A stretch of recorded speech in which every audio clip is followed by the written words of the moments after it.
Hi friends, did you have any issue when opening DG Shipping website asking to install an Internet Explorer 9? Here is the solution. Install Google Chrome in your laptop. Search DG Shipping, open the official web.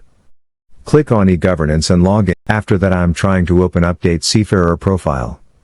Here showing, for better performance you are advised to use Internet Explorer up to version 9. Click on 3 dot and select extensions and select visit Chrome Web Store. Search user agent switcher for Chrome. You can see some extensions, better select this one, click here and click add to Chrome. Now go to the DG web page, on top right you will see extension icon, click there. Click on Internet Explorer, select version 9. See the magic, now the MMD site is opening. Do one thing after finish, please uninstall this extension. Only use whenever you need. Thanks for watching my video. Have a nice day.